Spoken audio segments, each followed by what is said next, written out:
Buenos días, muchas gracias por su presencia aquí. Quiero empezar por agradecer que haya estado con nosotros el profesor Julio Alfonso Martínez Romero, director general del Colegio de Bachilleres, pero se ausentó por razones de la agenda. También queremos agradecer el doctor Medina y yo el apoyo que prestó el Colegio de Bachilleres para la edición de este libro. El Colegio de Bachilleres, si ustedes observan el libro, aquí está el logo en la portada del Colegio de Bachilleres junto con el logo del Colegio de Sonora. Así que hubo una participación decisiva del Colegio de Bachilleres en la edición del libro. A ver, ¿qué utilidad tiene la historia para los estudiantes de bachillerato? Para ustedes, muchachas y muchachos que están en estas aulas del Colegio de Bachilleres. Su generación tiene alas, pero también requiere raíces. Tiene alas en el sentido de que pueden volar, dirigirse a oportunidades que las generaciones anteriores no tuvimos. La generación de sus padres no tuvo las oportunidades de educación y de trabajo que su generación tiene hoy, pero también requieren de raíces, de memoria. Eso es muy importante para que cuenten con coordenadas, para que cuenten ustedes con un sentido de dirección.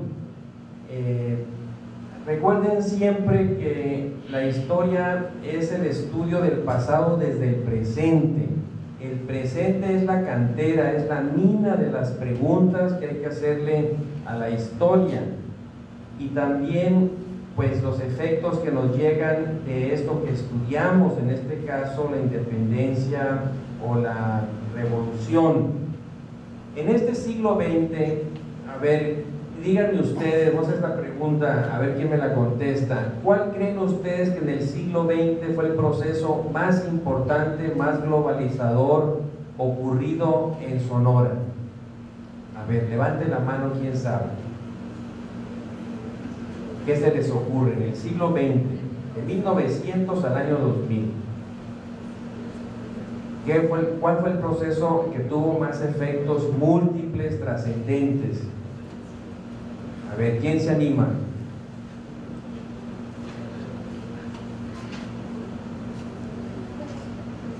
Bueno, entonces les voy a ayudar. La urbanización. Sus abuelos, sus abuelas quizás vivieron en localidades muy pequeñas, menores a 5,000 habitantes, en ranchos, en haciendas, en minerales pequeños.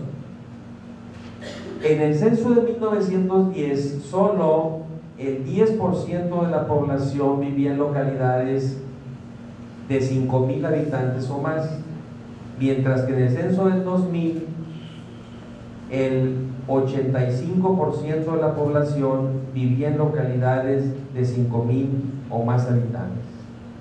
Ese es el proceso, el fenómeno más importante, la urbanización.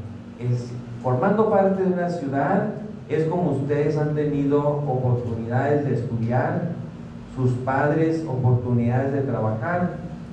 Ese proceso de urbanización, en buena parte, se debe a la Revolución Mexicana, por eso es importante estudiarla. Y también es lo que nos explica cómo Sonora pasó de los márgenes en el movimiento de la independencia a ser uno de los protagonistas centrales en la revolución. Como ustedes están familiarizados con los nombres de Álvaro Obregón, de Plutarco Elías Calles, de Adolfo de la Huerta, etc. Y esto se debió a la inmensa cantidad de cambios que trajo el porfiriato a Sonora. En primer lugar, la estabilidad política, la pacificación, la presencia del ejército federal de manera permanente. Todavía por ahí pueden ver los cuarteles. A ver qué cuartel del porfiriato conocen ustedes aquí en Hermosillo. ¿En qué calle está? ¿Cómo se llama? ¿Cerca de dónde? En el centro, a una cuadra de la Jardín Juárez, ¿no? Sobre la calle Guerrero, pues es una dependencia de la Secretaría de Educación y Cultura. Ese es el cuartel del 14. Ahí está un ejemplo de la presencia del Ejército Federal ya de manera permanente en Sonora, como también las aduanas. Ustedes pueden platicar con sus padres o abuelos acerca de la belleza arquitectónica que tenía, por ejemplo, la aduana de Nogales, que tenía un estilo neoclásico como el de la escuela Cruz Galvez.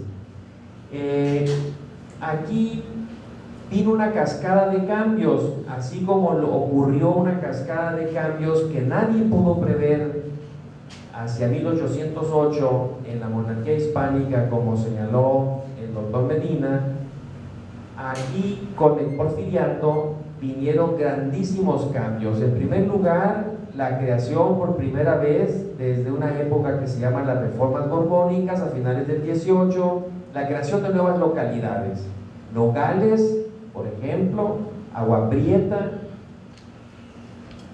pegados a la frontera, siguiendo el trazo del ferrocarril, lo que se llamaría con el tiempo Benjamín Gil, las estaciones que están aledañas, contiguas al ferrocarril, y también viene el decaimiento del puerto de Guaymas y el auge de Hermosillo y de Nogales, el binomio Nogales-Hermosillo que va a causar la envidia de los guaymenses. En este sentido se difunde mucha tecnología, hay una explotación intensiva de los minerales metálicos como el cobre. A ver, ¿quién puede dar el nombre de un mineral importante en producción de cobre? Aproximadamente el 25% del cobre que electrificó a los Estados Unidos salió de un cuadrilátero sonorense que está formado por Cananea, Nacozari, Pilares y el Tigre. De ahí salió el 25% del cobre que electrificó a los Estados Unidos. Había mucha inversión extranjera en el campo de las minas y esto trajo una derrama de jornales más altos que los acostumbrados, etc.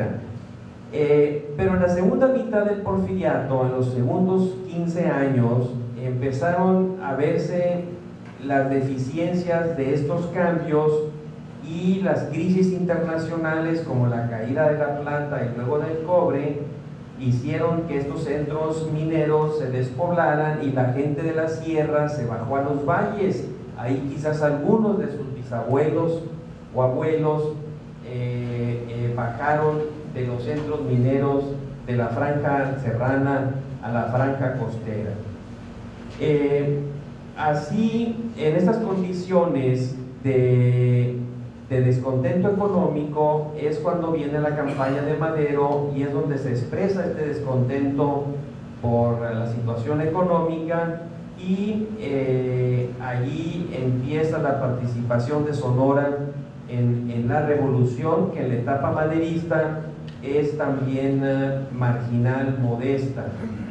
Cuando un general, Huerta, traiciona a Madero y lo fusila junto con el vicepresidente Pino Suárez, entonces sí, la participación de Sonora es protagónica, decisiva, de primera fila, y es allí cuando surgen los liderazgos de los que serán con el tiempo los generales Obregón, Calles, Adolfo de la Huerta, Benjamín Gil y los oficiales yaquis, algunos de los cuales y mayos que llegan a generales de división como Luis Morales, como el general Amarillas, como el general Yocupicio, etc.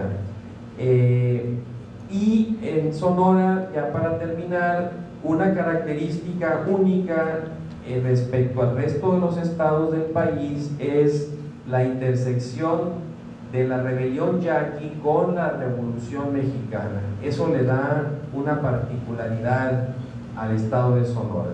Los yaquis se vuelven un semillero de guerreros muy experimentados.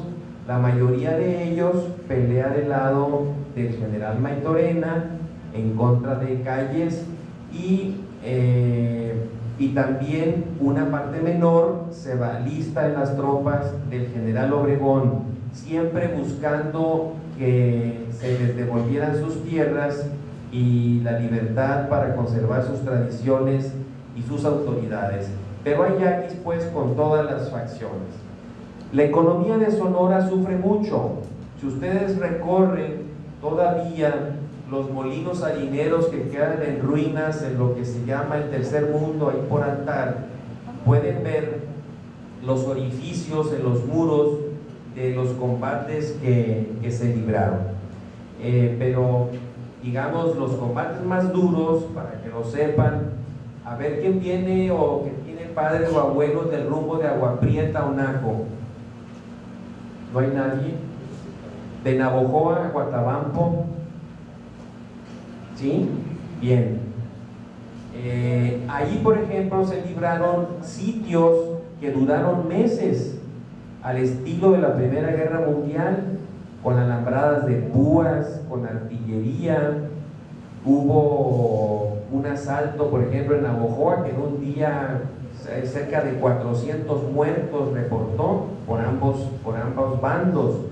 Y en el caso de Naco y Agua Prieta, con el frío de aquellas regiones, pues era un ambiente idéntico al de las trincheras de la Primera Guerra Mundial que ya había estallado en 1914, justo en el mismo año en que se realizan estos sitios a Naco y Agua Prieta. Lo importante es que se queden con la idea que Sonora es el cuarto o quinto estado donde más hubo destrucción. Después de Morelos, en primer lugar, después de Chihuahua, Durango, San Luis Potosí, viene Sonora. Sonora se destruyeron puentes del ferrocarril, se retiraron kilómetros de vías férreas y hubo mucho efecto sobre la población, de tal forma que el censo de 1921 es casi idéntico al de 1910. De esta forma, pues, estos temas están tratados aquí en el libro, aquí ustedes los pueden consultar, aquí pueden ver cómo se desarrolló en Sonora la revolución, por qué hubo participación de yaquis y mayos decisiva, eran la columna vertebral del ejército de Obregón, que siempre fue invencible, nunca sufrió una derrota, y que realmente constituyeron un factor muy importante para que triunfara el constitucionalismo y con ello se estableciera la Constitución de 1917. Pues muchas gracias por su atención y estamos con mucho gusto preparados para responder cualquier pregunta, duda u observación que tuvieran. Muchas gracias.